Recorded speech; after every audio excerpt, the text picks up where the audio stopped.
को और सभी रेस्पेक्टेड गेस्ट, मैं Suprabha Mishra, Odissi dance Guru, author and choreographer. I have written 2 books in Hindi language, that is Bharatiya Nritya and Odissi Nritya or Bharatiya Sanskriti. 2 books in Odia language, that is Dwarakara Suryasta and Bhakta Kavi Narshi Mehta. My upcoming book is in Hindi. Gujarat के जल मंदिरों में प्रतिबिंबित सांस्कृतिक विरासत मोर आउ गोटे ओडिया बही बाहर जाऊँगी मो मन वीणार स्वर जोटा कि कविता बही. I have choreographed so many dance dramas. Ganga Amrit Sarita in environmental issue. I am a woman in Nirbhaya case. Vaishnava Janato Tenere Kahiye, the famous version of Gujarat and जो बापू के प्रिय भजन थे. I have choreographed Queen's Stepwell, a celebration of womanhood through water, जो कि पाटन की रान की भाव के ऊपर है, और एक गुजराती बुक चक्रथी चरखा सुधी, उसके ऊपर मैंने बनाई मोहन से मोहन. हमने एक्सटेंसिवली परफॉर्म किए हैं मेरे स्टूडेंट्स के साथ पूरे भारतवर्ष में, कोणार्क फेस्टिवल, खजुराहो फेस्टिवल, चक्रधर समारोह आदि में. गुजरात में मैं लास्ट 26 ईयर्स से ओडिसी नृत्य की शिक्षा दे रही हूँ, और अभी कोरोना के समय में मेरे स्टूडेंट्स अभी मेरे साथ जुड़े हैं जो कि अमेरिका, कनाडा, लंदन और चेकोस्लोवाकिया से. ओडिसी नृत्य के प्रचार प्रसार के साथ साथ मैंने ये ओडिसी साहित्य और गुजराती संस्कृति उसको भी मिलाने की मैंने कोशिश की है. अहमदाबाद के अडालज की जगन्नाथ मंदिर में मैं अभी नृत्य शिक्षा दे रही हूँ, क्योंकि मंदिरों में नृत्य शिक्षा देने से जो बच्चे आएंगे उनको मंदिर, जगन्नाथ मंदिर से हमारी नृत्य आई है उसका परिचय उनको मिलेगा. धन्यवाद. अभी मैं आप लोगों के सामने एक जगन्नाथ भजन प्रस्तुत करने जा रही हूँ.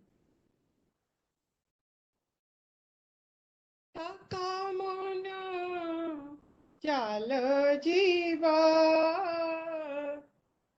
कनयन देखिबा, कामन चाल जीवा कनयन देखिबा, शंख नाभि कुंडल रे बेनी नेत्र पखाड़िबा, कनयन देखिबा, थका मन चाल जीवा कनयन देखिबा, बाट रे बाट मंगला देखिबा, 18 नला, बाट रे बाट मंगला देखिबा, 18 नला, पांच मन एक हेला, नरेंद्र स्नान करिबा, कनयन देखिबा, कामन चाल जीवा कनयन देखिबा, पहुँचिबा बड़ दांडे से रेणु पाइबा तुंडे, पहुँचिबा बड़ दांडे से रेणु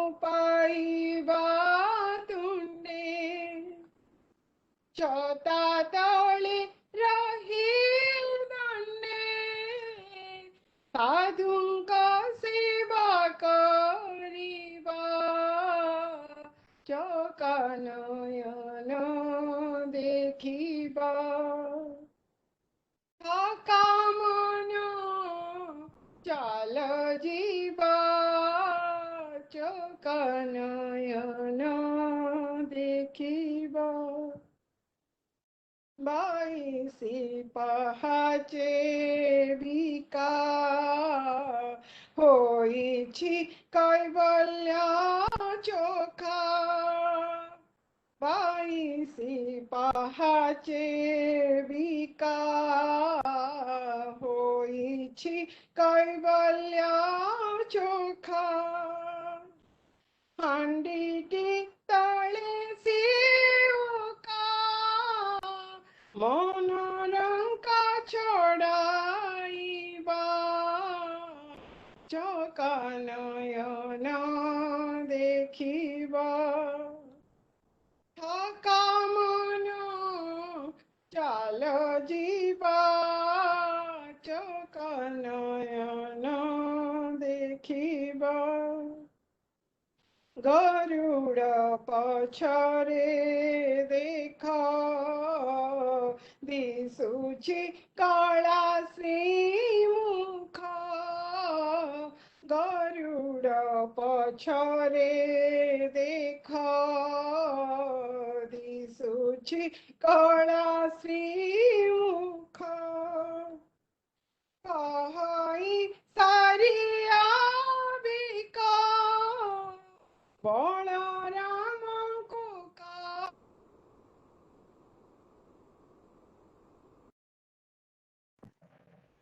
नमस्कार धन्यवाद सुप्रभा मैडम को अनेक अशेष धन्यवाद आमे वर्तमान आमर प्रोग्राम आरंभ करिया को जाउछे मु प्रोग्राम रो आरंभ रे आमर मुख्य अतिथि आमर दुई जन वक्ता जी आछंती श्री सुदर्शन कुमार एवं श्री जय जगन्नाथन मु उभय को स्वागत करुछि जगन्नाथन जी आउ सुदर्शन कुमार जी ये जदिओ आम ओडिशा रे नहंती से होचंती जने हिंदू प्रेमी मंदिर प्रेमी भारतर सभ्यता और भारतर संस्कृत प्रेमी व्यक्ति तेणु मु से दुई जन गौरवान्वित व्यक्ति को परिचय देवाई मुझे गौरव मन करुच्ची मु तांकर परिचय को ओडिया रे कहबी तांकर परिचय आपण माने हिंदी रे देखि पारुथिबे से हेउचंती वर्तमान से राम जन्मभूमि मंदिर कार्यक्रम रे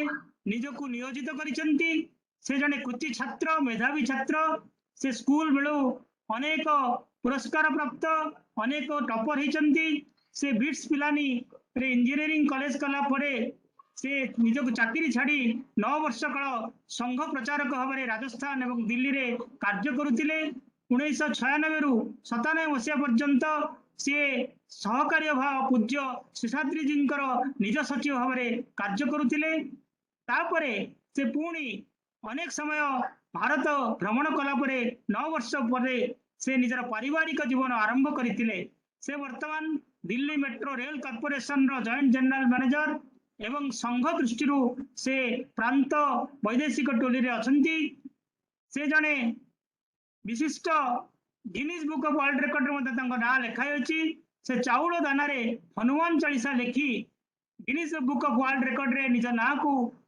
प्रतिबद्ध करिसंती से जने भारतीय संस्कृत प्रेमी व्यक्ति तांकर जो विषय होउची से होउची भारत रे विज्ञान रो उज्जवल परंपरा आपण माने जानिथिबे एई भारत रे अनेक विशाल मंदिर तयारी हेतिला जगन्नाथ मंदिर कोणार्क मंदिर आरंभ करी चिदंबरम मंदिर अनेक विश्वविद्यालय अनेक मंदिर अनेक किछि भारतीय वैज्ञानिक माने तयारी करथिले सेही वैज्ञानिक मानकर ज्वलंत दृष्टांत देई से आज आम माननकु भारत रे जो भारतर विज्ञान रे उज्जवल परंपरा विषय रे आम माननकु कहिबाकु जाउचंती से हमकु हिंदी रे कहिबे तेणु आमे माने जेतु आमे भारतर होची गोटिए भाषा ता होची संस्कृत भाषा रो सब भाषार उन्मोद होईची तेणु आमे माने हिंदी बुझिबारे सक्षम हेबा एवं भारत रे जो विज्ञान अच्छी से विज्ञान को आम समस्ते बुझी से विषय रे आगर कार्यक्रम निर्णय करिबा।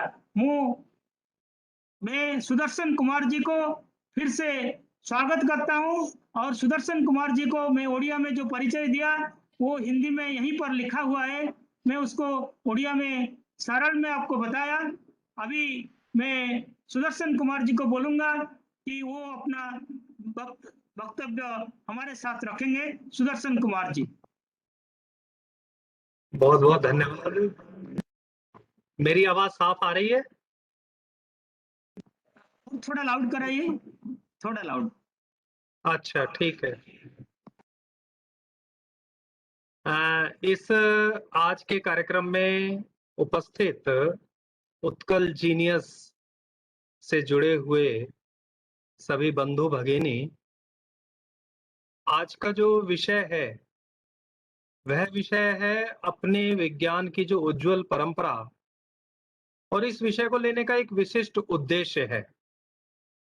उद्देश्य है कि हम सब जो जीवन जीते हैं उस जीवन को हम एक स्वाभिमान के साथ जीते हैं, और यदि हमें अपनी गौरवशाली परंपरा का, जो हमने पूरे विश्व को योगदान दिया, पूरे विश्व का जो मार्गदर्शन किया, पूरे विश्व के लिए हम जो विश्व गुरु इस रूप में जाने जाते हैं, उस गौरव का यदि स्मरण रहता है तो भविष्य के दिव्य भारत को बनाने में हम सबकी रुचि रहती है। मुझे ध्यान आता है कि स्वामी विवेकानंद जब शिकागो गए और शिकागो की उस धर्म सभा में जब सभी को संबोधन करने के लिए वो खड़े हुए, तो सबसे पहले उन्होंने भारत की दिव्य परंपराओं को, ऋषियों मुनियों को और भारत के वर्ल्ड कंट्रीब्यूशन को उन्होंने याद किया, और उस याद करने से ही वो सभागृह एक तरह से मंत्रमुग्ध सा हो गया।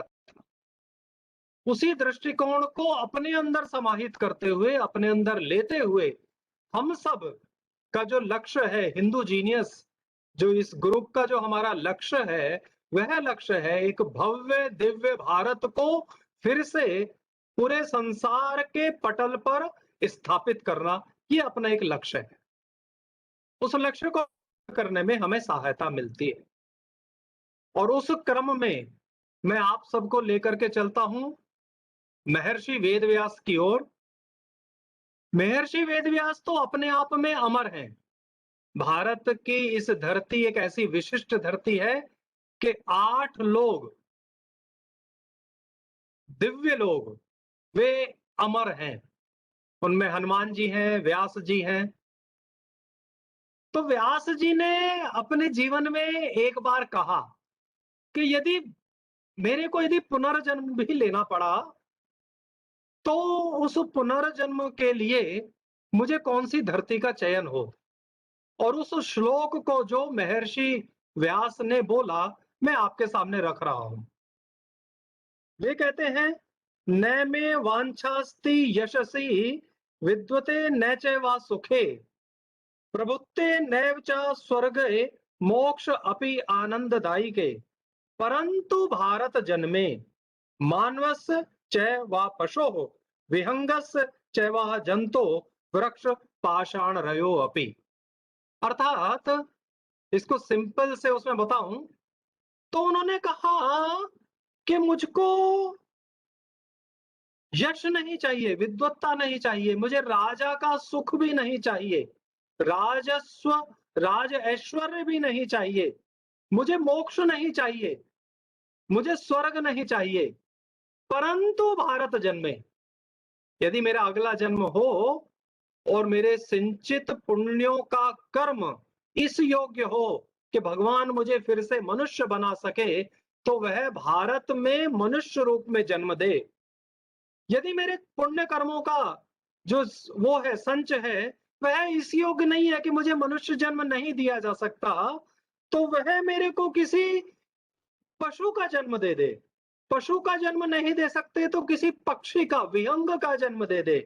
विहंग का भी जन्म यदि नहीं दे सकते तो मुझे कोई जंतु बना दे, कोई कीड़ा मकोड़ा बना दे। और उन्होंने कहा कि यदि मेरे को पक्षी का जन्म मिलेगा तो मैं गरुड़ के रूप में भगवान की सेवा में लगा रहूंगा। मुझे यदि किसी कृमि का भी जन्म मिलेगा तो मैं सर्प के रूप में भोले शंकर के कंठ की माला बनूंगा। और उन्होंने अंत में कहा कि यदि मुझे वृक्ष का भी यदि जन्म मिला तो मैं पीपल बनकर, तुलसी बनकर के भगवान की सेवा में लगा रहूंगा।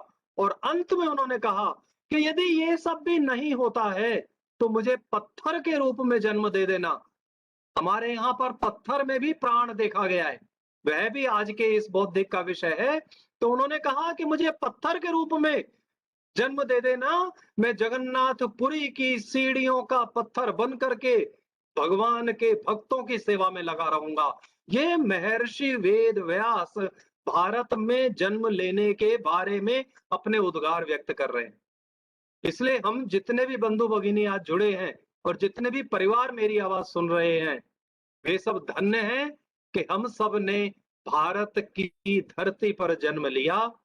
और यदि विदेश में भी किसी का जन्म हुआ होगा तो हम भारतीयता से ओतप्रोत ऐसे व्यक्ति बने।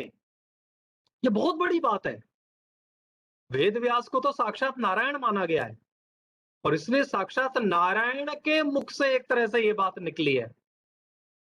उस भाव को लेकर के जब हम आगे बढ़ते हैं तो मैं इस विषय के प्रारंभ में एक घटना सुनाता हूं। वह भारत की शल्य चिकित्सा से जुड़ी हुई घटना है। घटना 1780 की है। जो हैदर अली है, उस हैदर अली का युद्ध हुआ और युद्ध में एक अंग्रेज है, उसका नाम है कर्नल कूट। उसकी पराजय हुई। कई बार अंग्रेजों ने उसके ऊपर आक्रमण किया था, तो उससे नाराज होकर के इसने कर्नल कूट की नाक काट दी। भारत में नाक काटना ये बहुत बड़ा दंड माना गया है। हम सब यदि राम राज्य की ओर भी जाएं तो हम सबको ध्यान है कि सुपर्णखा की उसकी हरकतों के कारण से नाक ही कटी थी। और नाक कटना एक मुहावरा भी है। और नाक कटना सजा भी इसलिए थी भारत में, जो इस वृतांत के बाद में हम सबको एक गर्व की अनुभूति होगी कि भारत में नाक जोड़ने वाले भी थे। तो जब ये कर्नल कूट की नाक कटी तो वो अपना हाथ ऐसे नाक पर लगाए हुए जा रहा था और उसने मार्ग में वो बेलगांव में पहुंचा तो एक वैद्य जी ने उसको देख लिया। और जब वैद्य जी ने देखा तो वैद्य जी ने उससे पूछा कि तुम क्या दुख गा रहे हो? कि कुछ नहीं, वो ऐसे ही। कि नहीं बताइए क्या है? तो उसने कहा मेरी नाक कट गई है। तो उसने कहा कैसे कट गई? तो उन्होंने बताया, झूठ बोला पहले तो कि कोई ये लग गया वो लग गया। बोले नहीं, तुम्हारी नाक जो कटी है वो तो ये बता रही है कि तलवार से कटी है। यानी इतनी पहचान रखने वाले। तो उन्होंने कहा कि अब तुम कहाँ जाओगे? तो उन्होंने कहा मेरे को तो इंग्लैंड जाना है। तो बोले इस कटी हुई नाक को लेकर के जाओगे क्या? बोले नहीं। तो जोड़ दें क्या तुम्हारी नाक? उसने कहा हाँ जोड़ दीजिए। तो उन्होंने उसकी शल्य चिकित्सा करी और शल्य चिकित्सा करके जो उसकी नाक उस समय कटी हुई थी उसको वापस से जोड़ दी। जोड़ करके जब ये 2-3 महीने बाद इंग्लैंड पहुंचता है तो ये इंग्लैंड की संसद में पहुंच करके लोगों को अपनी वहां पे नाक दिखाता है कि मेरी नाक पर कोई कटे हुए का निशान तो नहीं है, आपको पता तो नहीं लग रहा कि मेरी नाक कटी है। उसी तरह का एक दूसरा उदाहरण 1792 में आता है। 1792 में टीपू सुल्तान का भी अंग्रेजों से युद्ध होता रहता था। टीपू सुल्तान उस युद्ध में पराजित भी हुआ, लेकिन उससे पहले की घटना है। एक बुलक कार्ट ड्राइवर ऐसा करके नाम आता है, उसका नाम है कोवास जी। कोवास जी जो है 4 अंग्रेजों के लिए काम करता है और 4 और सैनिकों के साथ ये आया तो टीपू के लोगों ने इसको पकड़ लिया और पकड़ करके दंड के रूप में कोवास जी की भी उन्होंने नाक काटी और बाकी जो 4 सैनिक थे उनके एक-एक हाथ काट दिया। जब ब्रिटिश आर्मी के कमांडर को यह पता चलता है और कुछ समय गुजर जाता है तो ब्रिटिश कमांडर जो है वो भारत के एक व्यापारी से बाय द वे ऐसे ही उसका मिलना हुआ। भारत के व्यापारी की उसने जे नाक देखी तो उसे कोई निशान से नजर आए तो निशान से नजर आए तो उसने पूछ लिया कि ये आपके इस तरह के फेस पे निशान क्यों है। तो उसने बताया कि मेरे को दंड मिला था और दंड में मेरे को इस तरह से हुआ था और मेरी नाक एक कुम्हार ने जोड़ी। ध्यान कीजिएगा, कुम्हार जो कि मिट्टी के बर्तन बनाने वाले कुम्हार, तो कुम्हार, नाई और चर्मकार और इसके साथ में वैद्य, ये सब हमारे प्लास्टिक सर्जरी और सर्जरी के जानकार थे। तो उसने कहा कुम्हार, अच्छा कुम्हार ने तुम्हारी नाक जोड़ी? तो ये फटाफट से उन पांचों को लेकर के आया और उस कुम्हार के पास गए और कुम्हार को उनका दिखा करके बोलता है कि आप किसकी प्लास्टिक सर्जरी करके नाक और इसके हाथ लगा सकते हो क्या आर्टिफिशियल? आपको विश्वास नहीं होगा कि उस कुम्हार ने उसकी नाक की शल्य चिकित्सा की और उसको वैसे ही फिर से पुरानी जिस तरह से नाक थी उसको नाक दे दी, उनके हाथ दिए और उस समय के ये 4 अगस्त 1794 को यह मद्रास के गजट में छपा और अक्टूबर 1794 को एक जेंटलमैन मैगजीन छपती थी, उस मैगजीन में ये वृत्तांत छपा। और लेकिन उसने चालाकी क्या करी? अंग्रेज चालाक था। अभी सारे के सारे जो मैं उदाहरण बताने वाला हूं, उन सारे उदाहरणों में अंग्रेजों ने किस प्रकार से चोरी करके अपने ठप्पे लगाए हमारी विरासत पे, क्योंकि हम बहुत सहज और सरल व्यक्तित्व के धनी लोग हैं, तो हमें उतनी चालाकी नहीं आती। तो ये 2 डॉक्टरों को लेकर के आया, एक का नाम था थॉमस क्रूजो और एक दूसरे का नाम था जेम्स फिंडले। ये दोनों ने उस कुम्हार से प्लास्टिक सर्जरी कैसे की जाती है उसका ज्ञान प्राप्त किया और ज्ञान प्राप्त करके जब ये इंग्लैंड वापस गए तो उस ज्ञान पर अपना ठप्पा लगा करके समाज में उसको प्रचारित किया। ये एक बहुत छोटी सी घटना मैंने बताई है और इस छोटी सी घटना को यदि आप जोड़ करके देखेंगे तो जैसे महाभारत का युद्ध होता है, अब वो 18 दिन चला, हर रोज न जाने कितने वीर वह जख्मी होते थे और रात्रि में उनकी चिकित्सा होती थी, उनके लेप लगाया जाता था और अगले दिन वो सारे के सारे सैनिक फिर से युद्ध क्षेत्र में आ जाते थे। यानी किस प्रकार की औषधि तंत्र को हमने उस समय विकसित किया होगा कि वह जीवमान इकाई अपने सारे जख्मों से ठीक होकर के फिर से वो युद्ध में अग्रसर हो जाती है। और थोड़ा सा आगे चलते हैं तो इस समय कोरोना चल रहा है और ये बड़े सौभाग्य की बात है, भारत इस बार पूरे विश्व में अग्रणी हुआ और वैक्सीनेशन के मामले में एक तरह से आज मैं कहूं गर्व के साथ तो हम नंबर 1 पर होंगे। जितनी विविध प्रकार की हमारे यहाँ आबादी है और जितने विविध प्रकार के संस्कार हैं, उन सारे वातावरण में जिस प्रकार से आज एक वैक्सीनेशन का एक ड्राइव भारत में चल रहा है, वह पूरे भारत के लिए गौरव की बात है। और ये गौरव आज से नहीं है, ये गौरव आज से नहीं है। जिस समय विश्व में करोड़ों लोग चेचक से मरते थे, ये 18वीं शताब्दी के प्रारंभ की घटना है। 1730, 31 और उस समय की जो पूरे विश्व में करोड़ों लोग चेचक से मर जाते थे, स्मॉल पॉक्स से मर जाते थे, लेकिन भारत में चेचक से लोग नहीं मरते थे। क्यों नहीं मरते थे? तो उसकी एक घटना बताता हूं। पढ़ाया हमको ये जाता है कि जो एडवर्ड जेवर करके जेनर करके है, उसको नाम से जो है चेचक के टीकाकरण का वो ठप्पा लगा हुआ है। 1798 में उसने आविष्कार किया, ऐसा बताया जाता है। अब 1798 कहाँ है? मैं आपको 1731 की घटना सुनाता हूं। 10 फरवरी 1731 को एक मिस्टर कोल्ट है अंग्रेज और एक डॉक्टर ओलिवर है, उन्होंने बंगाल में चेचक रोग के निवारण के विषय में अपने विचार प्रस्तुत किए और उस विचार प्रस्तुतिकरण में उन्होंने कहा कि बंगाल में स्मॉल पॉक्स तो बहुत होती है, लेकिन उसके लिए गांव गांव में वैक्सीनेशन करने वाले, टीकाकरण करने वाले लोग उपलब्ध हैं। और टीकाकरण कितनी जबरदस्त पद्धति से होता है कि जो स्मॉल पॉक्स का जो फफोला शरीर में पड़ता है, उस फफोले से पस निकाल करके उस पस को सुरक्षित रखते थे और उसी पस का ही वो इंजेक्शन हल्का सा दूसरे के शरीर में चुभा देते थे, जिसके कारण से उनके शरीर में उस पस के अगेंस्ट एंटीबॉडीज बननी शुरू हो जाए। ऐसा गांव-गांव में चेचक के टीकाकरण का उस समय प्रयोग चलता था। और इस प्रयोग का जो वर्णन छपा वो 1731 में inoculation of the smallpox as performed in Bengal, ये करके एक 1731 में पेपर छपा।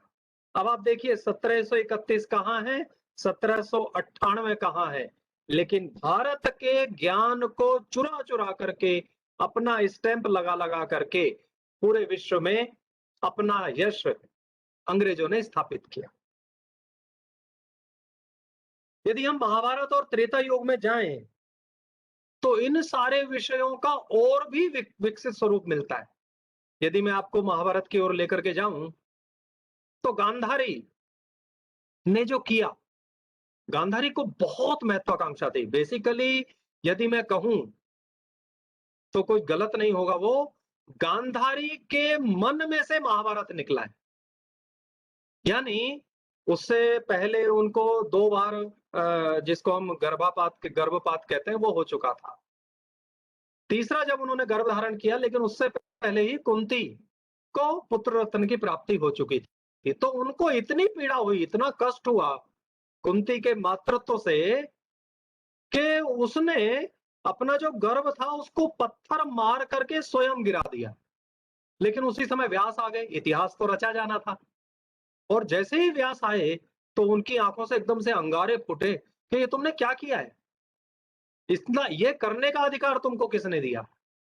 और उन्होंने फिर एक विशिष्ट विधि है, उस विधि का वर्णन, एक पूरा का पूरा वर्णन है।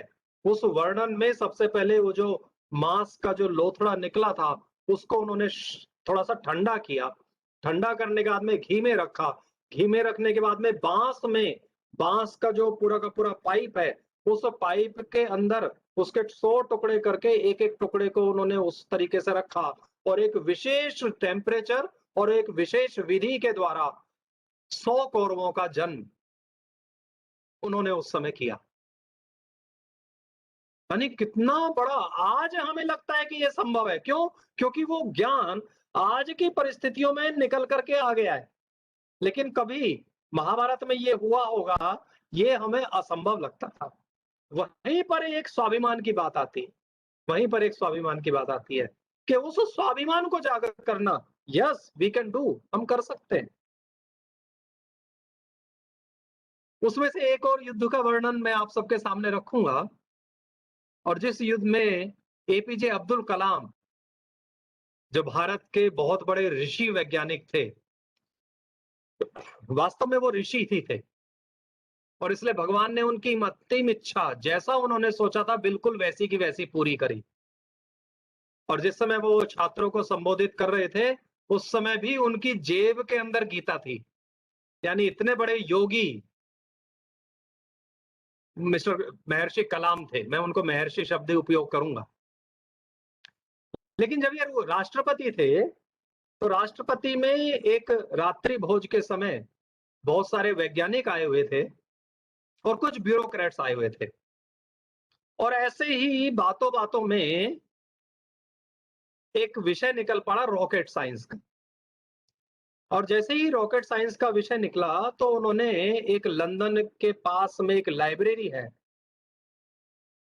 उस लाइब्रेरी की चर्चा करी, और उस चर्चा में टीपू द्वारा बनाए हुए रॉकेट की उन्होंने चर्चा करी कि बारूद से प्रक्षेपास्त्र, बारूद से रॉकेट बनाना इस आधुनिक काल में यदि प्रारंभ हुआ तो वह टीपू था। और जैसे ही उन्होंने कहा वैसे ही एक ब्यूरोक्रेट बोल पड़े कि नहीं सर, यू आर रॉन्ग। उन्होंने कहा क्यों? बोले नहीं, ये तो फ्रेंच लोगों ने हमें दिया है। फ्रेंच लोगों ने सबसे पहले रॉकेट साइंस का उपयोग किया है। तब उन्होंने कहा कि gentleman, I am not wrong, मैं भी तुम्हें उस सत्य का साक्षात्कार कराता हूं। और जब साक्षात्कार कराया तो उन्होंने ब्रिटिश वैज्ञानिक एक बर्नार्ड लोवेल की पुस्तक है the origin and international economics of space exploration, इस पुस्तक का संदर्भ दिया। और इस पुस्तक में जो उस रॉकेट के बारे में लिखा हुआ था कि विलियम कांग्रेह ने टीपू के रॉकेटों का अध्ययन किया और कुछ सुधार करके 1805 में ब्रिटिश प्रधानमंत्री को दिखाया।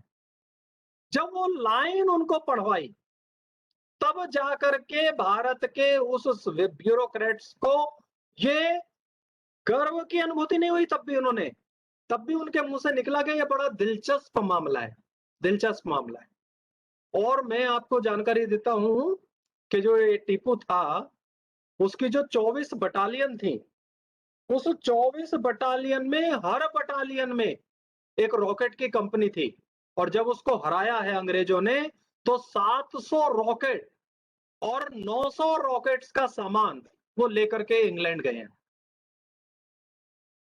यानी भारत ने सबसे पहले विश्व को बारूद के द्वारा वर्तमान समय में, मैं वर्तमान समय की बात कर रहा हूं, अभी मैं त्रेता और द्वापर की बात नहीं कर रहा हूं।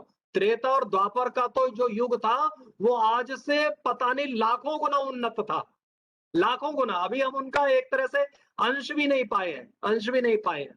वो इतना बड़ा वैज्ञानिक युग था, बहुत बड़ा वैज्ञानिक युग था। यानी अभी जब मैं विमान शास्त्र पे आऊंगा तब हमें ध्यान में आएगा कि हमारे जितने भी ऋषि थे सबका पर्सनल विमान था, सबका व्यक्तिगत विमान था। लेकिन अभी इस रॉकेट की बात चल रही है तो उसकी हर 24 बटालियन में से एक वो रॉकेट कंपनी हुआ करती थी और लगभग 1600 रॉकेट वह इंग्लैंड चले गए उसके हारने के बाद। जो श्रीरंगपट्टनम का युद्ध हुआ उस युद्ध में वो हारा। उसके बाद में आते हैं कि क्या जो एक और चोर का नाम मैं आपके सामने रखूंगा, उसका नाम है डैनियल। और इस डैनियल को हम सेल के आविष्कारक के रूप में जानते हैं। लेकिन उससे पहले मैं आज का जो ये मेरा लेक्चर है इसका पीडीएफ बना करके भी अपने ग्रुप में दूंगा, तो उसमें एक चित्र है और उस चित्र में उन्होंने सेल बनाने का अगस्त ऋषि का अगस्त संहिता का जो वर्णन है उस वर्णन में उन्होंने मिट्टी का पात्र है, उस मिट्टी के पात्र में जिंक अमलगम विद मरकरी है, वेट डस्ट है, उसके नीचे कॉपर सल्फेट है और कॉपर की प्लेट है। कॉपर की प्लेट को तार से जोड़ा हुआ है।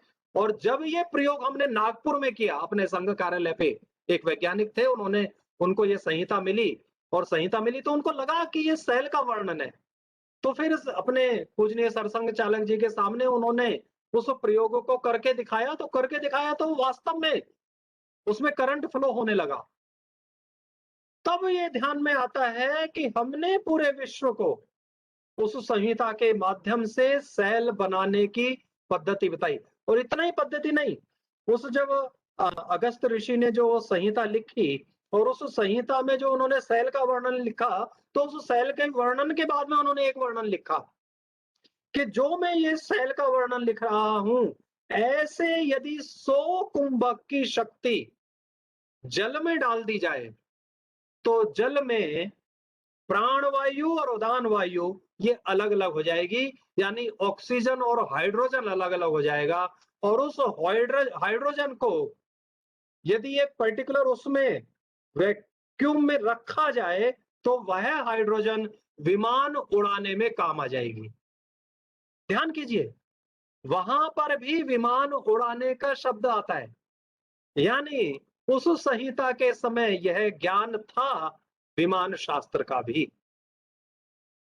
हाइड्रोजन और ऑक्सीजन कैसे अलग करनी यह ज्ञान था। और उस ज्ञान पर आधारित होकर के यदि एक्सपेरिमेंट किया तो एक्सपेरिमेंट करने वालों ने वास्तव में इलेक्ट्रिसिटी बनाई। इलेक्ट्रिसिटी बना लो। ये भारत का ज्ञान उस समय था। उसी में से एक और आगे की कहानी चलती है। वह कहानी है कि यदि मैं विमान की अभी मैंने बात की, तो विमान का नाम लेते ही आज यदि मेरा जनरल नॉलेज का क्वेश्चन हो तो मेरे को भी अपने एग्जाम में लिखना पड़ेगा कि हमको जो विमान शास्त्र का ज्ञान दिया या सबसे पहला विमान यदि उड़ाया तो राइट ब्रदर्स ने उड़ाया। लेकिन बड़ी रोचक कहानी है इसकी भी। भरद्वाज मुनि उन्होंने विमान शास्त्र हम सबको दिया। एक तलपदे करके,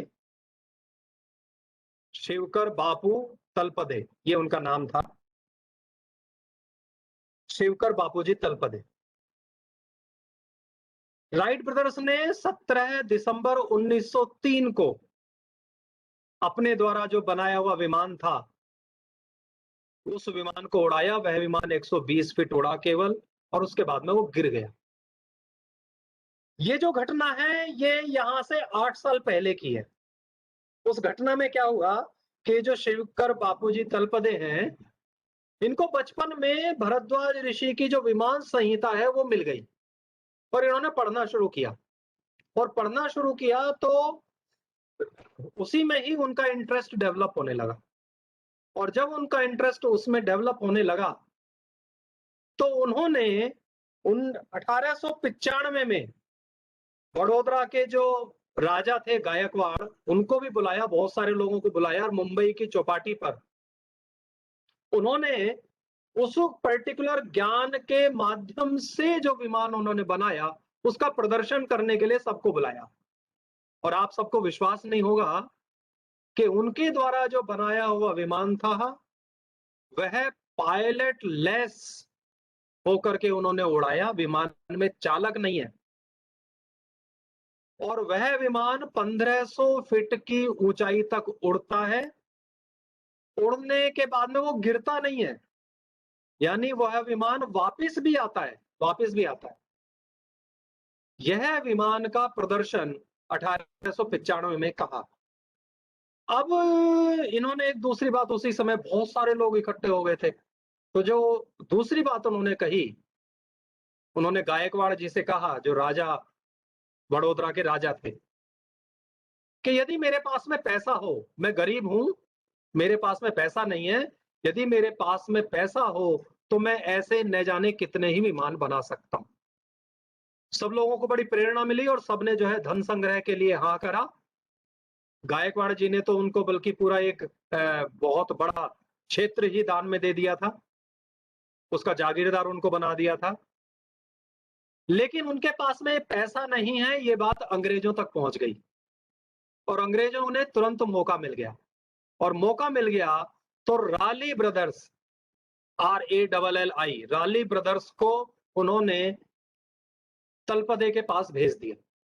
और जब तलपदे जी के पास भेजा तो इन्होंने कहा, देखिए आपके पास में पैसा नहीं है, हम आपको पैसा दे सकते हैं, हम आपको स्पॉन्सर कर सकते हैं। आज भी हम बहुत सारे इवेंट के लिए स्पॉन्सर्स ढूंढते हैं और आपका पूरे हम जो है हर तरह से आपकी सपोर्ट करेंगे। आप ये जो ड्राइंग और ये जो आपका लेखन कार्य है वो सारा हमें दे दीजिए।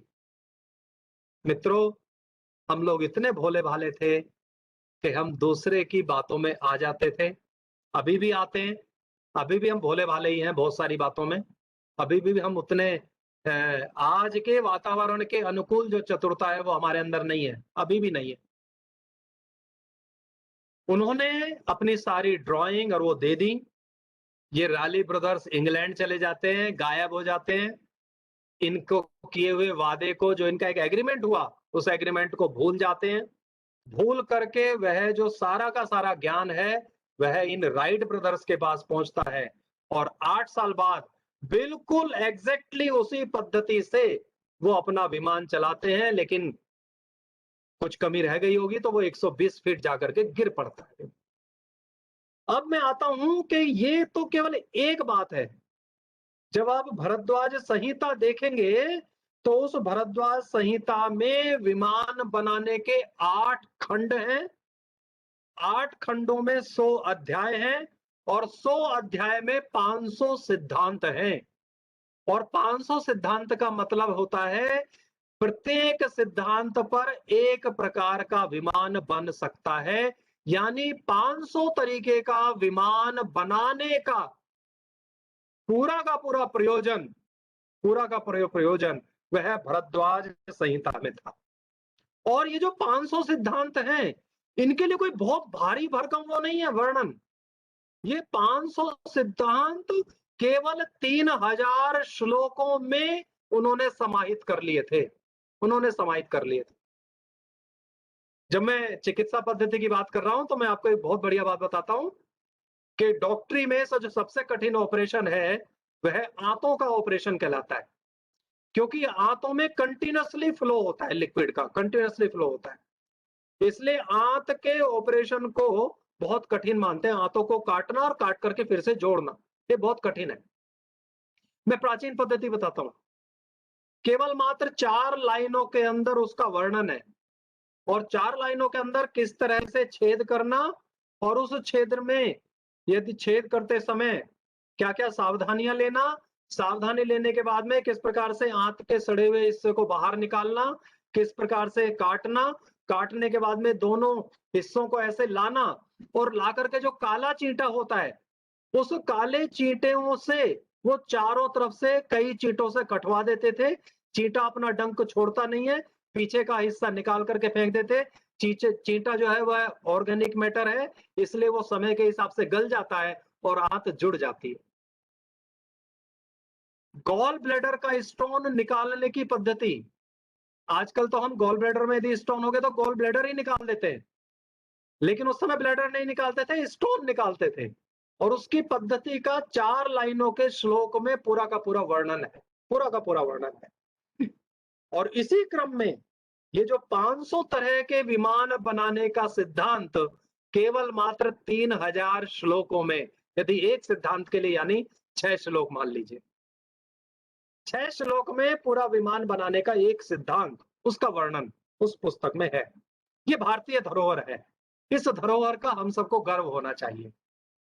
और उसमें फिर कैसे कैसे विमान बने, क्योंकि यदि हम राम राज्य की बात करेंगे तो राम राज्य की जब हम बात करेंगे, राम रावण युद्ध की बात करेंगे, तो फिर पुष्पक की बात करनी पड़ेगी हमें।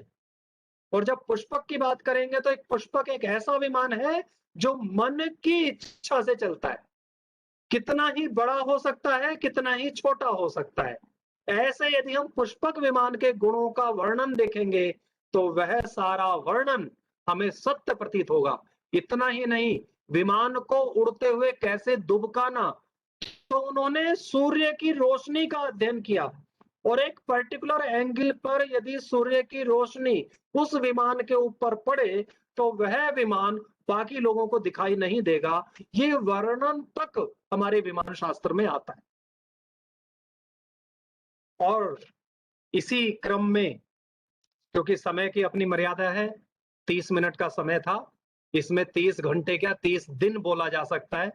बहुत बड़ा विषय है। अभी मैंने कुछ भी विषय नहीं लिया है, अभी तो केवल एक कुछ उदाहरण लेकर के मैंने उस विषय को रखना है। लेकिन ये अपना Orissa genius, Utkal genius group है, तो इसलिए उस उत्कल को भी मैं लेकर के आता हूं इस विमान शास्त्र से। बंदरगांव से जुड़ा हुआ भी विषय है वो, जो अपना कोणार्क का जो सूर्य मंदिर है, जब हम उसका अध्ययन करते हैं तो यानी कितना बड़ा चमत्कार वह विज्ञान का है कि उस मंदिर के जो स्तंभ हैं, उन स्तंभों के बीच में उन्होंने लोहे की बीम्स रखी हैं। लोहे की बीम्स रख करके उन्होंने एक चुंबकीय क्षेत्र पैदा किया, 50 टन का उसको चुंबक बताते। उस चुंबकीय, और वो जो लोहा है, मैंने आज उसकी फोटोज देखी इंटरनेट पर, तो जो लोहे के गर्डर वहां पड़े हुए हैं, न जाने कब से पड़े हुए हैं। अब आप सोचिए कि 750 साल पहले ये कोणार्क के सूर्य मंदिर बने थे, तब से वो लोहा, जब से आक्रमण हुए और वो लोहा वहां पड़ा हुआ है, उस लोहे में जंग नहीं लगाए। ऐसे लोहे और चुंबक के माध्यम से एक ऐसा क्षेत्र पैदा किया गया कि वह जो सूर्य भगवान की जो मूर्ति है वह हवा में तैरती रहती है, और तैरती ही नहीं रहती है तो उस मूर्ति के मध्य में हृदय स्थान पर जो हीरा डायमंड रखा है, वह डायमंड के ऊपर सूर्य की पहली सीधी किरण पड़ती है।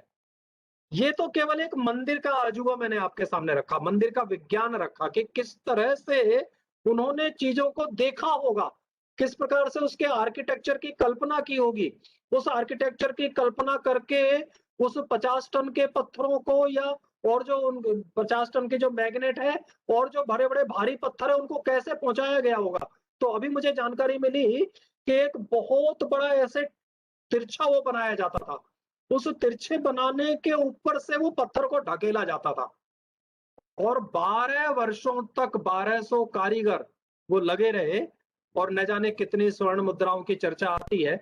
उस चर्चा में तो मैं अभी नहीं जाऊंगा कि किस प्रकार से वो सारा बना होगा, लेकिन वो जो विज्ञान है कि उनको ये पता था कि किसी प्रकार से यदि मैग्नेट के समायोजन को किया जाए तो यह मूर्ति हवा में तैरती रहेगी, ये मूर्ति हवा में टिकेगी नहीं। और उसमें भी उन्होंने किस प्रकार से एंगल सेट किया होगा कि वो जो डायमंड है उसके ऊपर सूर्य की पहली किरण पड़े और सारा मंदिर प्रकाशमान हो जाए। ये एक भाग है। दूसरा भाग है कि ये जो सूर्य के रथ के रूप में है, तो जो घोड़े हैं वह 7 घोड़े हैं, वो सारे के सारे जो वार हैं उनका प्रतीक है। और वार की भी आप साइंस देखिए कि हमारी काल गणना में हमने कब से रविवार, सोमवार, मंगलवार दिए, आज तक 7 का 8 नहीं हुआ है, आज तक 8 नहीं हुआ। और ये भी डिस्टेंस के हिसाब से है। रवि क्योंकि सृष्टि के नियंता है, सृष्टि केवल सूर्य के कारण से सृष्टि है, सूर्य समाप्त हो जाए तो सृष्टि समाप्त हो जाएगी, इसलिए रवि को पहले रखा और सोमवार से लेकर के शनिवार तक ये ग्रहों की डिस्टेंस और अगले दिन के पहर में किस ग्रह का प्रभाव होता है उस दिन का नाम उस ग्रह से। सोमवार यानी चंद्र ग्रह का जो प्रभाव होगा उस प्रभाव यदि है तो वह सोमवार होगा। यदि मंगल ग्रह का प्रभाव पहली घड़ी पर है तो मंगल होगा। इस तरह से वारों का वर्गीकरण हो और आज तक विश्व 7 से 8वां दिन नहीं खोज पाया। कब से वो 7 दिन जो हमने बताए थे वो 7 ही वार चलते आ रहे हैं। और आगे बढ़ते हैं तो यदि ये जो घोड़े हैं ये वारों का प्रतीक, लेकिन वहां पर जो 24 सर्कल है उन सर्कल में बहुत सारी चीजों का ज्ञान अभी तक हमें नहीं है, लेकिन वो जो चक्र हैं उन चक्रों के माध्यम से हम भारत का ही नहीं, वहां का ही नहीं तो पूरे विश्व का समय जान सकते थे। ऐसे उन चक्रों में काल की गणना है, काल की गणना है। आप उसका वीडियो देखेंगे तो वो सारी बातें उसके अंदर हैं। इतना ही नहीं तो जीवन के भिन्न भिन्न पहलुओं को डिपिक्ट किया है सारी की सारी दीवारों पर, और उस डिपिक्शन में बहुत सारा वैज्ञानिक रहस्य ये पूरा का पूरा मंदिर अपने आप में समाहित किए हुए। ऐसा जो अपने कोणार्क के सूर्य मंदिर है उनके यश की गाथा हम सबके सामने है। और जो उत्कल का अर्थ है, उत्कल का तो अर्थ ही अपने आप में बहुत बड़ा अर्थ है, बहुत बड़ा अर्थ है। जहां पर भाग्योदय हो सकता है ऐसा जो स्थान है वह उत्कल, उत्कृष्ट स्थान जो है वह उत्कल, उत्कृष्टतम स्थानों में से जो है वह उत्कल। और उसी में यदि हम भारत की काल गणना की ओर चले तो भारत काल गणना का जनक है और उस काल गणना का एक स्वरूप वहां के मंदिर में हम सबको दिखाई देता है। और थोड़ा सा आगे चलेंगे तो हम सब जगन्नाथ भगवान को जानते हैं, जगत के नाथ के रूप में उनका जो विग्रह है वो वहां पर है। और उस विग्रह में जो बहुत सारी वैज्ञानिकता है, हो सकता है आप सब से परिचित हो, लेकिन वह विश्व के लिए एक रहस्य है।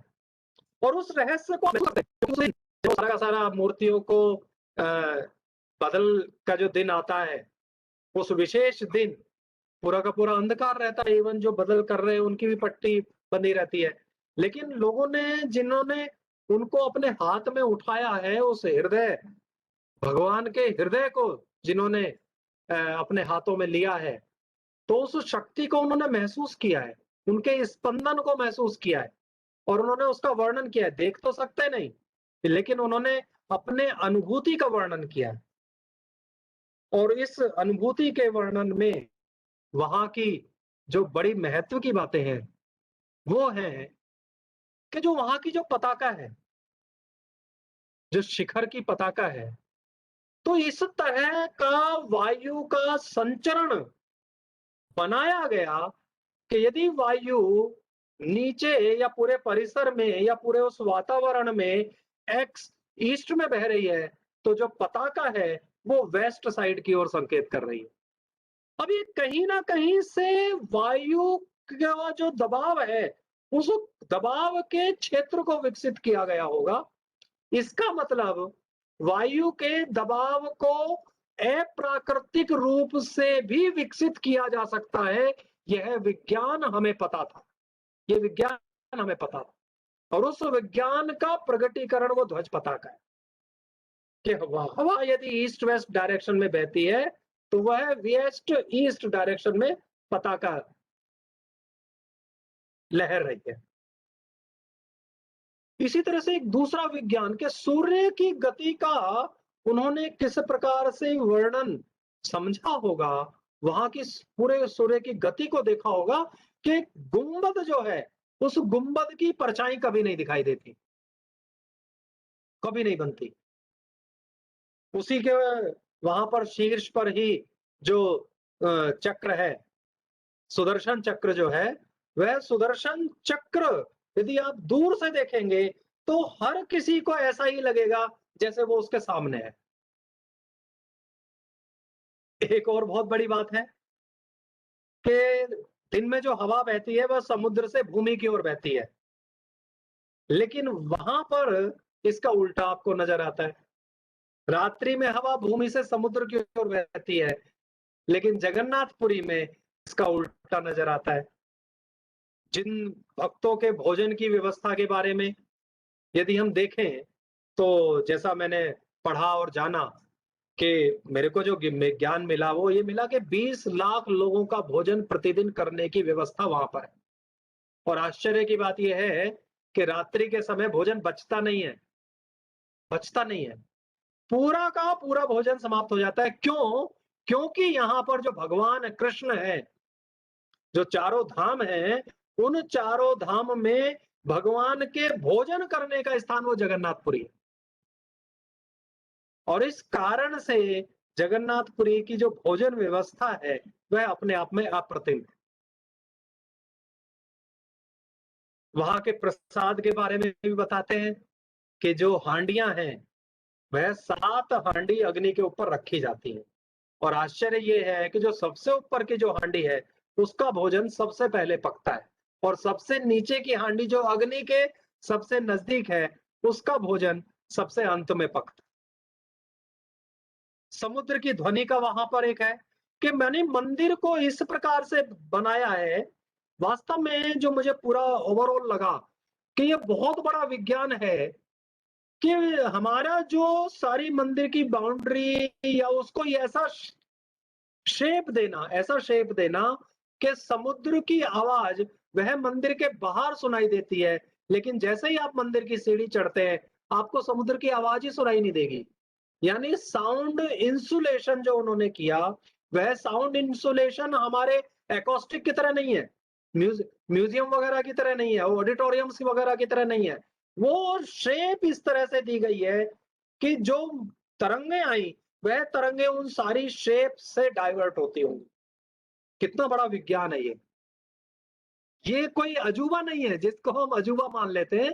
ये अजूबा नहीं है, ये विज्ञान है कि अपनी चीजों को इस प्रकार से शेप देना कि जो समुद्र की ध्वनि की तरंगे आ रही हैं वह तरंगे बाहर ही टकरा करके डाइवर्ट हो जाएं और मंदिर के अंदर समुद्र की ध्वनि नहीं सुनाई देती। उससे दूसरा अजूबा है, आप ध्वनि को तो कर सकते हैं लेकिन गंध को कैसे करेंगे?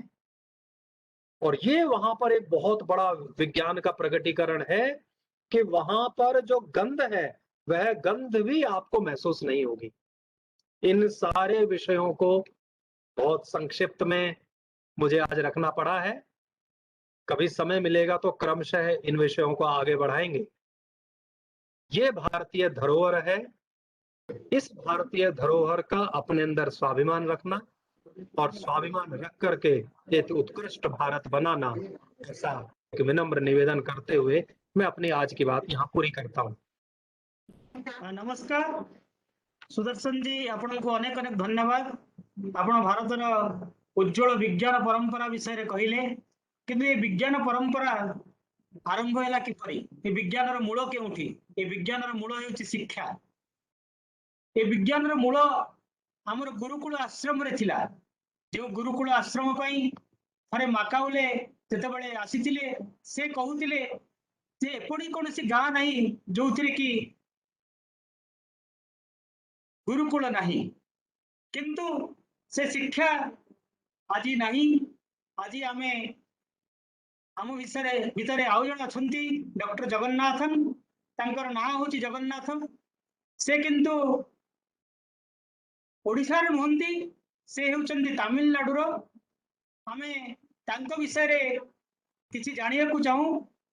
से जड़े senior assistant professor अछंती Jamu central university रे। तांकर अनेक दक्षता अच्छी। से China one belt one road project रे निजको नियोजित करिसंती। से अतीत भारत उपरे अनेक किछि गवेषणा करिसंती। आमे तांको विषय रे अधिक आउ न जानी हुए तो आमे तांको अनुरोध करिवु से किछि कहिबे। I will request Dr. J. Jagannathan to share his thoughts. So Jagannathan ji, नमस्ते जी। please make your video on. जी मेरा यहाँ पे इंटरनेट का चक्कर से मैं अभी ऑडियो से मेरे लेक्चर्स दूंगा। Okay. सबसे पहले मैं आपको धन्यवाद देना चाहता हूँ क्योंकि ऐसे अवसर मुझे मिला है। मेरे थॉट्स जो भी मेरा रिसर्च है, first of all I would like to thank you for giving me this opportunity, and also I like to thank Ravi ji for making me to go back and do research on ancient system and ancient education system. It is Ravi ji who motivated me to work on this ancient universities in the country, in our Bharat. Sudarshan ji को सुनने के बाद तो मुझे लग रहा था अभी इतना जल्दी क्यों ये कदम किया है। बहुत इंटरेस्टिंग टॉक था। Thank you very much Sudarshan ji. जो जिसने आपने कहा तो जो विज्ञान परंपरा है जो भारत का, it's very rich tradition that we had, but उसका क्या होगा अभी? वो सीट भारत को कहते हैं वो जो सीट ऑफ लर्निंग, जो भी वेस्टर्न स्कॉलर्स भी कहते हैं India is a seat, Bharat is a seat of learning, but अभी आजकल इसको हालत आपको पता है क्या क्या हुआ। I would like to present on the ancient university system of Bharat. Bharat का जो 3rd सेंचुरी तक हमारा जो परंपरा था, गुरुकुल था, पाठशाला था, उसमें काफी रिसर्च हुआ था। जो विज्ञान का परंपरा को हमने हजारों साल हमको उसको पाला था, जो ज्यादा पाठशाला में और वेद और चार वेद। Tell me one thing that what is it not there which is we are doing research in all the universities like Harvard universities and Oxford universities. वो कहते हैं जो modern technological development, वो नहीं था हमारा जो वेद में है, उपनिषद में। Tell me one thing that what is that the solution to all the human problems which is not mentioned in our Upanishads, mentioned in our Vedas, mentioned in our Bhagavad Gitas. Even today, the Bhagavad Gita is regarded as the practical wisdom from the Western countries. Only in India it is marginally ignored in the university system. आजकल आप university में देखेंगे महाभारत और रामायण जो दो इतिहास हैं और एक भगवत गीता है, इसके ऊपर इसके कोई डिस्कशंस नहीं हो रहा है। मॉडर्न एजुकेशन सिस्टम के रूप में वो कहता है ये सारे मिथ और मिथोलॉजी हैं, वो फैक्ट्स नहीं है। पता नहीं वो कैसे वो उस रूप का आया। So how India's ancient tradition जो अखंड भारत कहते हैं, क्योंकि हम अखंड भारत कहते हैं क्योंकि भारत था वो सीट ऑफ लर्निंग फ्रॉम, आप ले देखेंगे साउथ ईस्ट एशिया से लेके आज जो जी पर्शिया तक वो अखंड भारत रहा था। और हर प्रोविंसेस में उस जमाने में था 2 AC BC तक हमारा जो सीट ऑफ लर्निंग है, सारे दुनिया से स्कॉलर्स हैं और जिसको जो नॉलेज से सीकर्स, नॉलेज सीकर्स हैं, वो सारे वहां आके अपना अपना नॉलेज को गुरु मिला था, अपने अपने डिसिप्लिन से वहां के अपना स्टडीज वगैरह किया था। And those university system are totally different from what we are talking about the university system of today. मैं आपको ये 2-3 जो यूनिवर्सिटीज हैं, जो पुराना यूनिवर्सिटीज हैं, भारत का एंशिएंट यूनिवर्सिटीज हैं, चाहे वो रत्नगिरी यूनिवर्सिटी है, विक्रमशिला यूनिवर्सिटी है, तोमापुरा यूनिवर्सिटी, आपका उड़ीसा से पुष्पगिरी यूनिवर्सिटी था। अभी 1995 में उसको एक कॉलेज प्रोफेसर ने जाके उसको देखा था, फिर उसके ऊपर रिसर्च किया, उसको लाया था वो ये पुष्पगिरी यूनिवर्सिटी से, बुद्धिस्ट का विहार था। नालंदा यूनिवर्सिटी, सब everybody knows about Nalanda university. सबसे बड़े यूनिवर्सिटीज हैं जो वर्ल्ड में तक्षशिला यूनिवर्सिटी था। तक्षशिला यूनिवर्सिटी में ईस्ट से लेके वेस्ट तक सारे जो स्कॉलर्स हैं वहां आके मेटलॉर्जी, ग्रामर्स, टेक्नोलॉजी वो सारे पढ़ते थे और सीखते थे। इकोनॉमिक्स, पॉलिटिक्स, मेडिसिन, सारे सब्जेक्ट्स वहां था। और वो यूनिवर्सिटी सिस्टम था, वो university system was totally different from what the university systems what we are having now. What is the difference? Gurukul system था। Education was part of your life. The learning process is a part of your life. It is not like just you go there for 2 years or 1 year, एक diploma करेंगे, एक certificate लेंगे, और 6 months में, 1 साल में, 2 साल में एक मास्टर्स करेंगे, 3 साल में एक यूजी अंडर ग्रेजुएट्स करेंगे, डिग्री लेंगे। ये सारे सिस्टम्स जैसे कहा था जो पुष्टि जी ने, वो मैकॉले का सिस्टम था, वो हमको बनाते क्लरिकल काम करने के लिए। ऐसे नहीं है जो हम आप देख लीजिए, there is recent survey says 90% of our students और इंडियन जो युवा हैं, they don't want to study what they are forced to study. They don't want to do engineering, they want to do something else, but they are forced to do, compelled to do engineering, compelled to do medicines, compelled to do other subjects. There is no other opportunities. क्योंकि आजकल जो education system है वो employment driven system, degree देने के लिए you wanted to give a degree, you wanted to award a degree, you want to make everyone qualified to be a bachelor's of so and so disciplines. इसलिए हम आजकल देख रहे हैं बड़ी बड़ी हॉस्पिटल्स हैं, उसको वहां पे डॉक्टर्स नहीं है, एक्सपीरियंस नहीं है, वो टैलेंट नहीं है, उसमें रिसर्च ही नहीं है। इंजीनियर्स हमारे पास, Bharat, India produces largest number of engineers in the country, and yet we are not having a good development projects, a good engineering research or engineering things. So why this is a problem? तो Takshashila university system जो उस time था वो अलग था। तो उस time ये हिंद कुश को लेके यहाँ तक साउथ ईस्ट एशिया, जो म्यांमार, आज का म्यांमार तक हमारा जो परंपरा था, गुरुकुल परंपरा था, it was flourishing. People are coming from all the way, and I wanted to highlight here, ये रिसेंट रिसर्च था। आज ही मैंने जो अपने जो पृष्टि जी ने मुझे रिक्वेस्ट किया था, सर उड़ीसा के बारे में कुछ बताना है, एम्फोसिस करना है। मैंने जो रिसर्च किया था अभी 2-3 में मैं उसको ऊपर देख रहा था।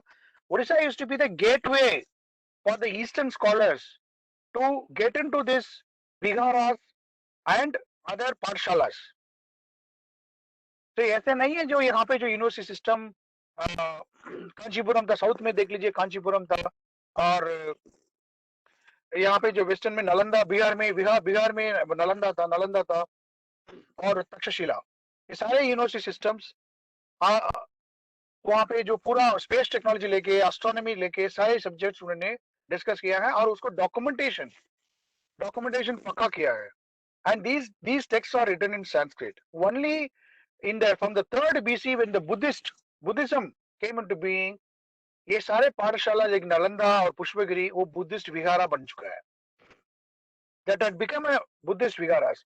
Buddhist vihara और Takshashila was not a Buddhist vihara, और तक्षशिला और नालंदा का lot of differences between Takshashila and Nalanda. आप तक्षशिला देखोगे, तक्षशिला में इतनी स्कॉलर्स था, चंद्रगुप्त मौर्य वहां पे था, ट्रेनिंग वो किया आया था, Chanakya, Kautilya, Panini, all the great scholars are from there, from Takshashila. लेकिन बुद्धिस्ट विहार का अलग ट्रेडिशन था, क्योंकि उनका फोकस इनर लर्निंग, जो आत्मा क्या बोलते हैं वो सोच, they wanted to do more of spiritual, but scientific जो ट्रेडिशन था वो तक्षशिला में, it was flourishing in Takshashila. That tradition is now we have lost, and now we are going back to that. Going back to that tradition. Even now today, the Finland is considered as the best education system in the world. The Finnish education system. फिर मैंने उनको अभी modern system में जो Finland का क्या education system रहा है, I did a lot of small research on that. Why Finland is considered as the best education system in the world?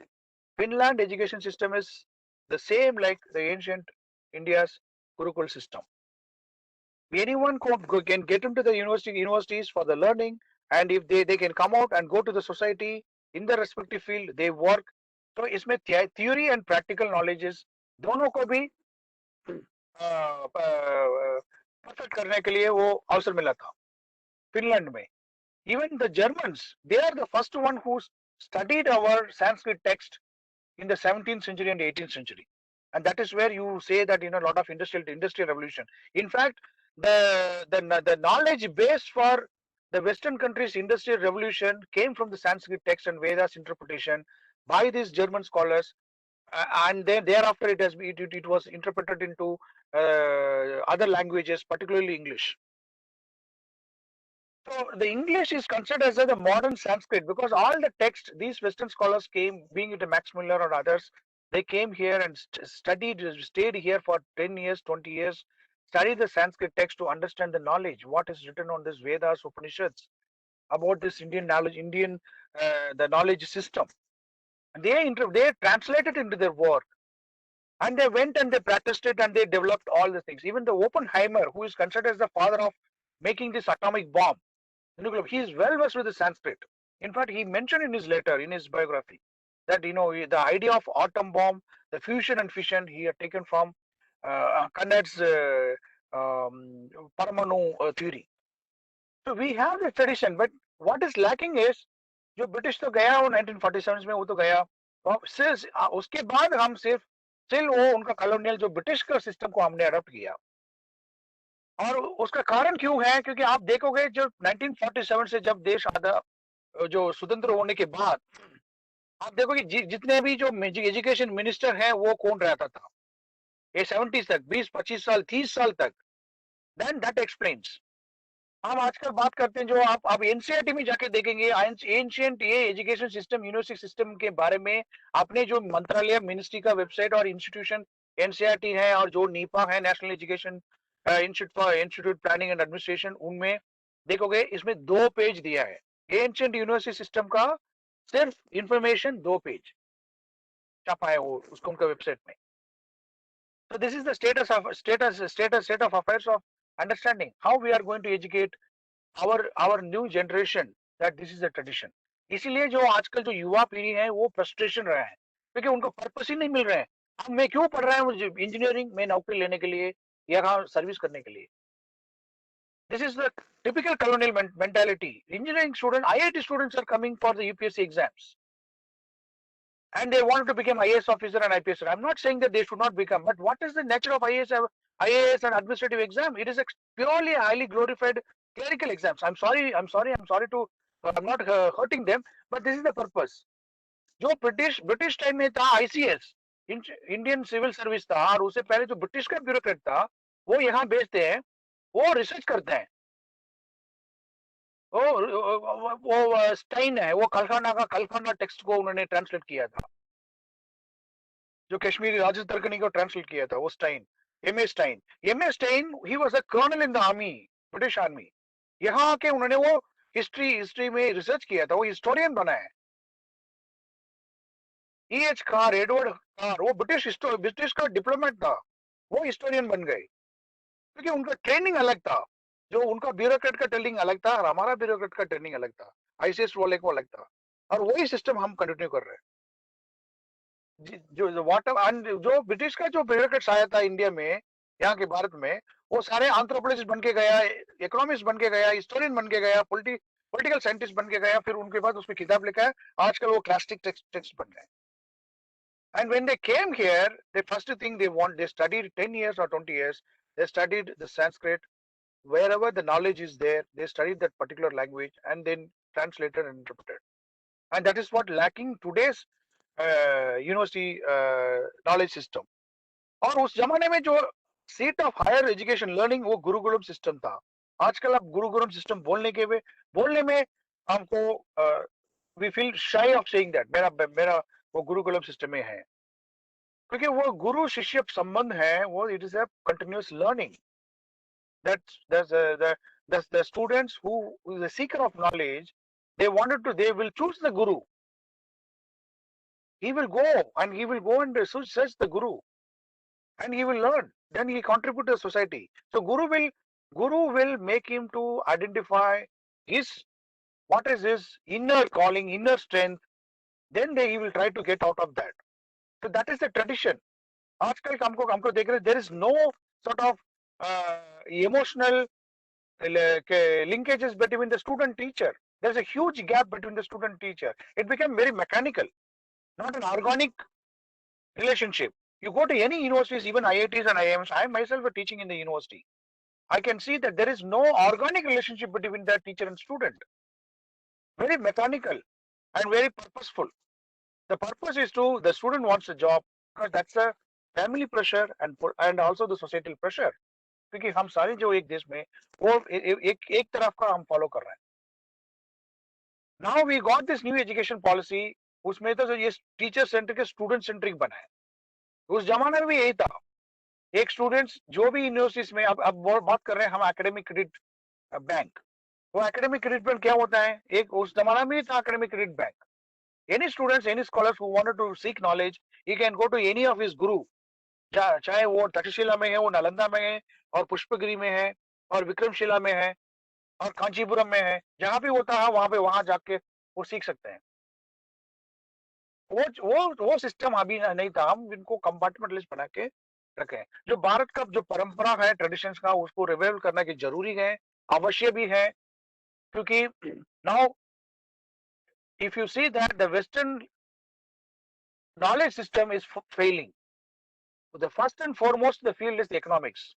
When the Western countries could not predict the economic crisis of 2008, that's a first fall off, despite having all the Nobel laureates, economics Nobel laureates, जिनका इतना जो Nobel laureates economics का, they could not able to predict 2018 crisis. Then the second is the political scientist, and the third is what we see this, ये जो corona का जो चल रहा था, they were not able to produce the vaccines and medicines.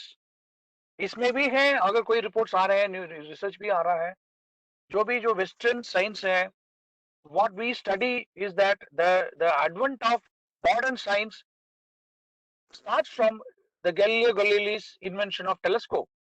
जैसे आप सुदर्शन जी बता रहा था, जो विमान पुष्पक विमान का जो हमारा जो एंशिएंट परंपरा में है, कितने जो टेक्स्ट है, he was saying that it's a 500 अध्याय है, काफी मॉडल्स है, तो why we cannot able to interpret, उसमें तो अभी आजकल जरूरी है वो टेक्स्ट को अपने लैंग्वेजेस में ट्रांसलेट करना है, वो नॉलेज सिस्टम का, that is very very important now, either to make the translate those works which is already been done on the English and other text.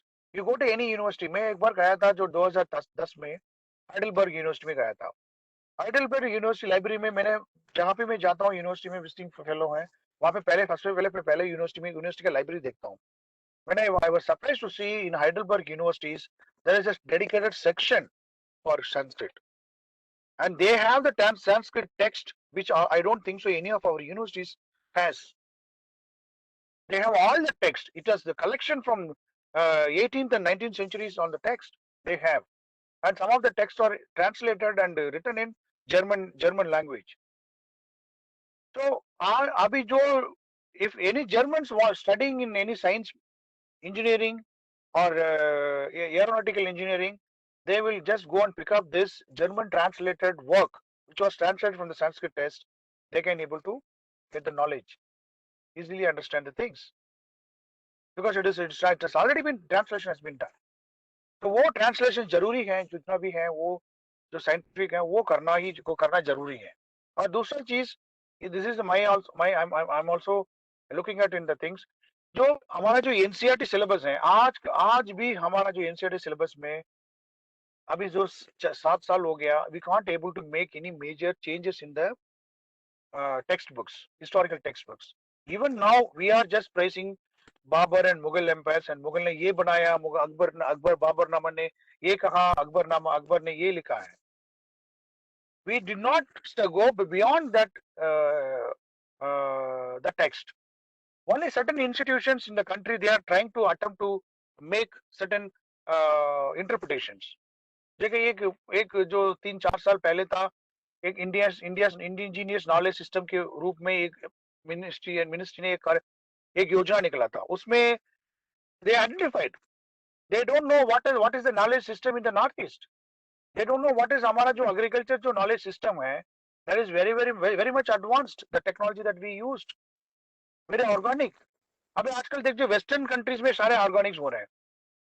Now we are already completely dependent on the fertilizers and other chemicals. Now they are moving to the organic. They are having all the technologies. They are studying and they are following our models. Organic farming and all these are the things that they are following. And we have now left behind. So now it's a time that India is emerging as a knowledge seat of learning. Education universities हैं, ये जो भी systems हैं आजकल, जो हम ranking के पीछे पड़ेगा तो हमको रैंकिंग मिलेगा लेकिन एक्सीलेंस नहीं आएगा. We have to make the education system, again we go back to the system of the gurukul tradition. Now the new education policies has come out with the integrated course.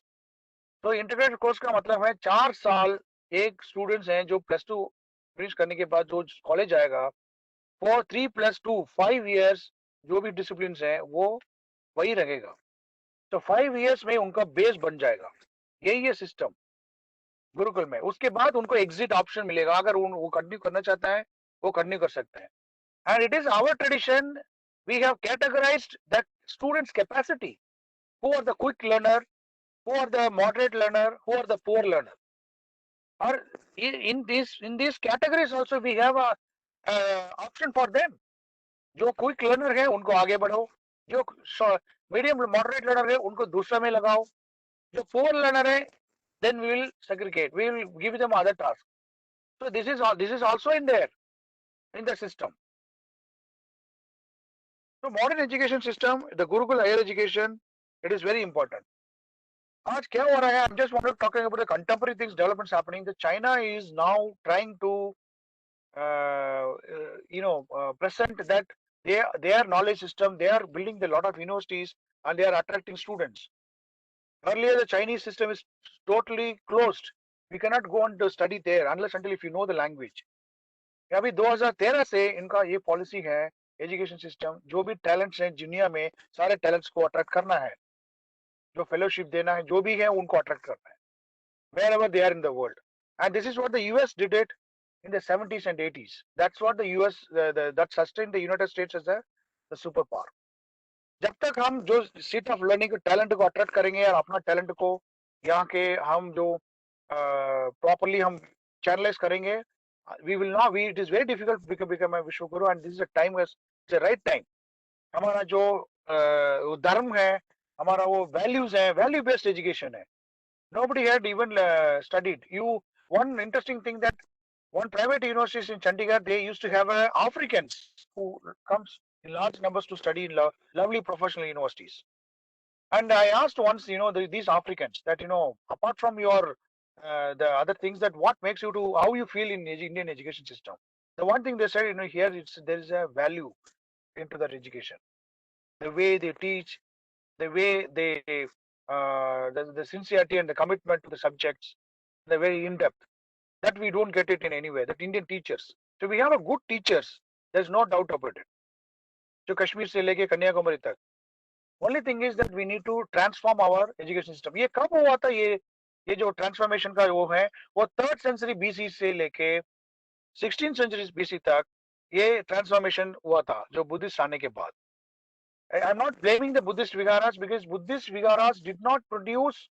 You look at any universities, it did not produce any scientific major inventions which was there in the Sanskrit, which was there in the ancient system of Takshashila and other university systems.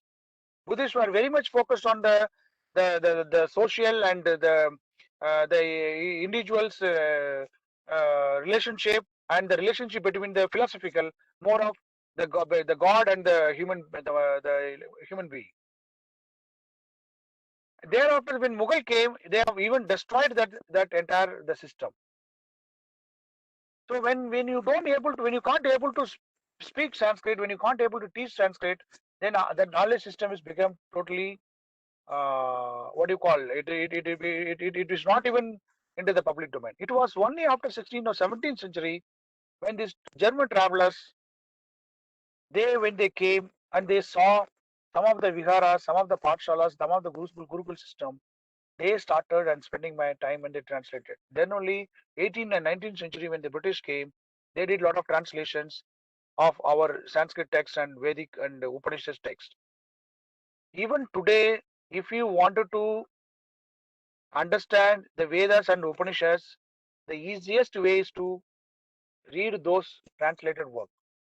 Otherwise, you will have to spend 20 years or 10 years. First, you study the Sanskrit, then you understand the meaning, then you have to, that will take 20 years. So now it is readily, it's easily available in the, some of our own scholars, they have translated these works.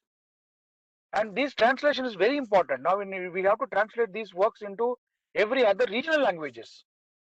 जो ओडिया में है, जो ओडिया है, तमिल में है, सारे जो regional languages में इसको translate करना है. So that it will diffuse, this knowledge system should be diffused at least in all other languages. So that in tomorrow the future generation, they will be able to benefit from that and they will have to implement in that. So thank you very much for this opportunity. I don't want to take much time. So my only submission is that the ancient university system, now it is a time has come to revive this ancient traditional. If India Bharat wants to be a Vishwaguru. Thank you. Dhanyavad.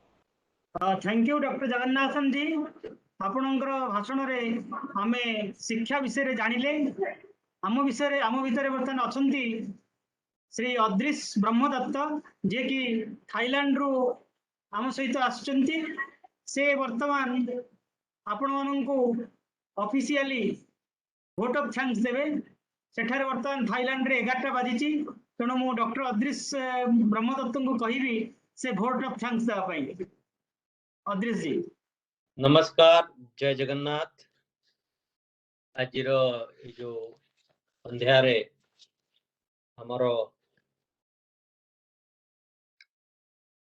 आज वक्ता श्री सुदर्शन कुमार जी तथा professor J Jagannath ji और हम लोग सुने सुप्रभा मिश्रा जी को उनका द्वारा जो गीत भजन रखा गया बहुत सुंदर था।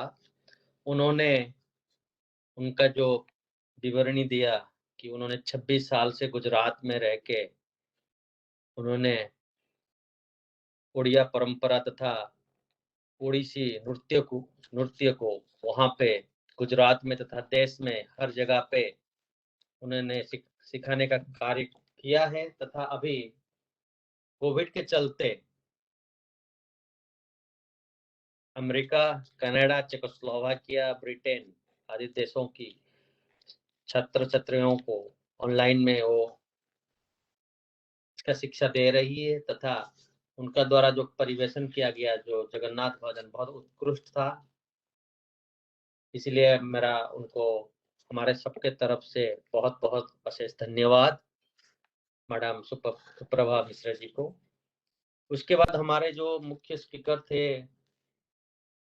सुदर्शन कुमार जी, उन्होंने बहुत सुंदर रूप से बहुत सारे विषय के ऊपर उन्होंने अपना सोच रखा। विवेकानंद जी का द्वारा जो वक्तव्य शिकागो में दिया गया था, तथा आयुर्वेद के शल्य तंत्र के ऊपर,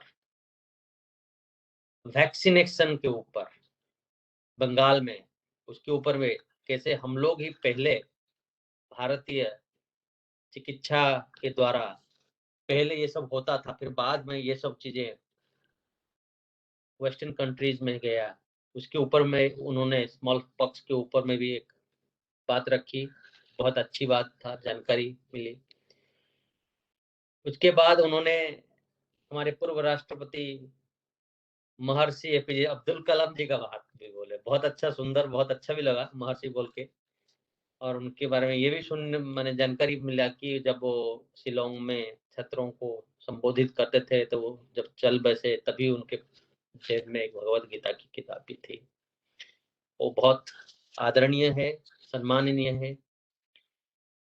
उसके बाद उन्होंने जो रॉकेट साइंस के बारे में जो बातें रखा, टिप्पू सुल्तान जिनको ये क्रेडिट जाती है, उनके जो सैन्य सामर्थ्य था उसमें रॉकेट साइंस का, बारूद से कैसे रॉकेट जा सकती है उसका परंपरा था। उसको बाद में ब्रिटेन सरकार लेके फिर इसको विकसित किया गया, उसके बारे में। फिर जो अगस्त्य ऋषि की किताब में जो ऊर्जा पैदा करने की सेल, जिसको उसके बैटरी, उसके बारे में जो बताए, वो भी जानकारी बहुत अच्छा था। फिर जो शिवकर बापू तालपड़ी जी के बारे में बताए, बड़ौदा के राजा गायकवाड़ के सामने उन्होंने और कुछ लोगों के सामने बम्बई के चौपाटी पे जो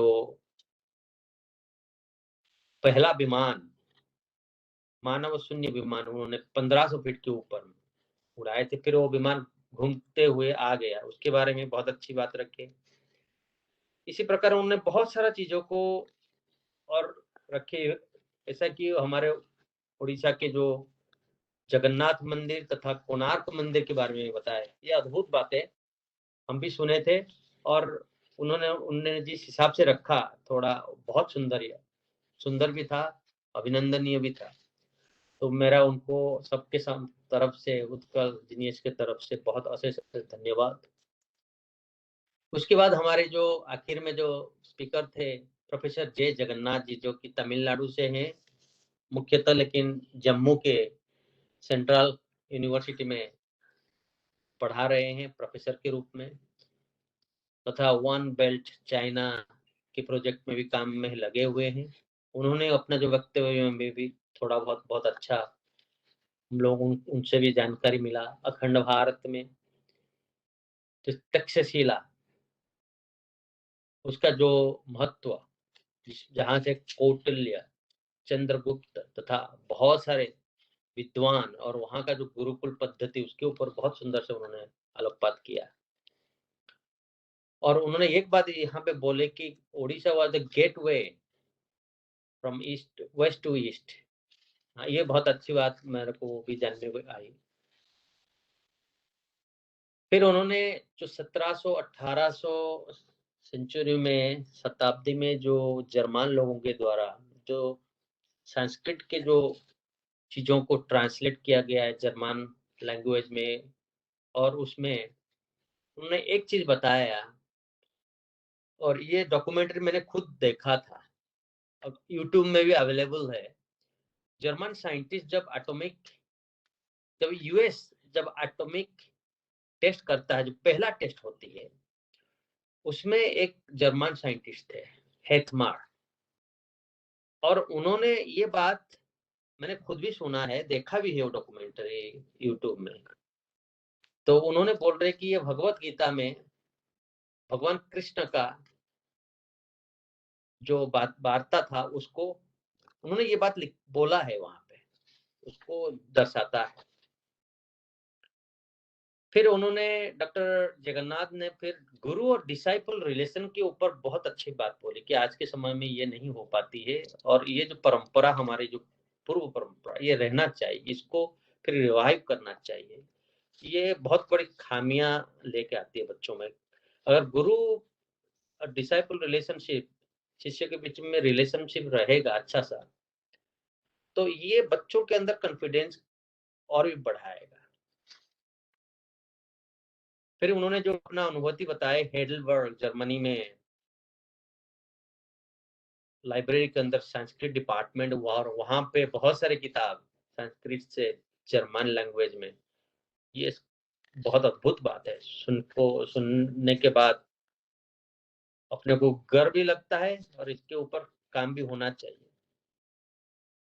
और लास्ट में उन्होंने और एक चीज बताई, जो कि ऑर्गेनिक कंसेप्ट ऑफ फार्मिंग, जो कि भारत का भी परंपरा उससे लगा हुआ है और अभी उसी को लेके यूरोप तथा वेस्टर्न विकसित लोग कंट्रीज उसके ऊपर काम कर रहे हैं।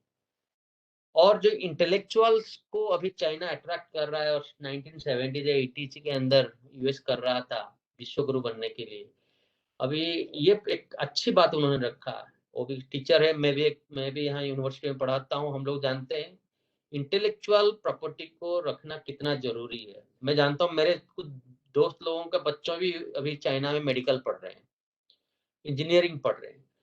उसको कैसे हम लोग उनको ना छोड़े। हमारे देश के अंदर ये शिक्षा का जो विकास कैसे हम लोग कर पाए, यहाँ पे अपना जो इंटेलेक्चुअल प्रॉपर्टी है यहाँ पे कैसे रखे, ना वो यूएस जाए, यूरोप जाए और ना चाइना जाए, उसके ऊपर काम होना चाहिए। बहुत सुंदर से दोनों वक्ता अपने अपने बातों को रखे। मेरा डॉक्टर जगन्नाथ जी को बहुत बहुत नमस्कार, धन्यवाद हमारे उड़ीसा जीनियस के तरफ से। और आप दोनों आए, डॉक्टर मिश्रा, मैडम मिश्रा भी आई, सुपत्रा मिश्रा जी, और आज की शाम आप लोग बहुत सुंदर से अपना अपना चीजों को रखे और बहुत हृदय तृप्ति लगा।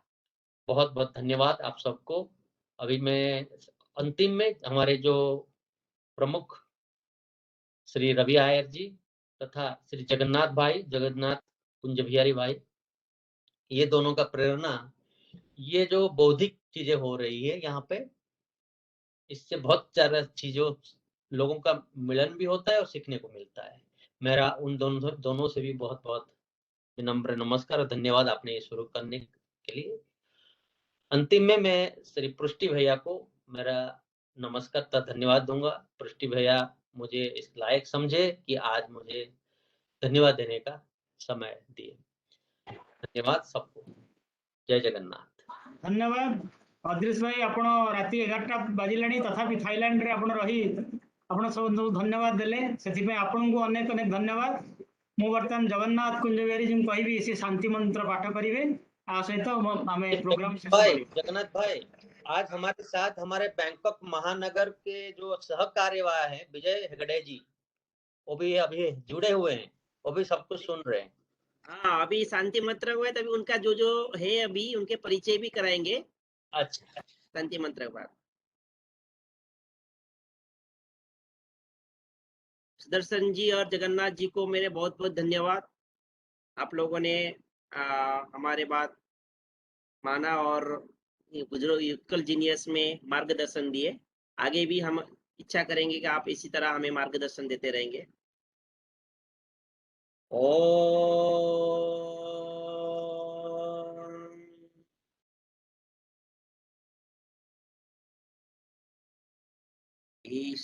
ईशावास्यमिदं सर्वं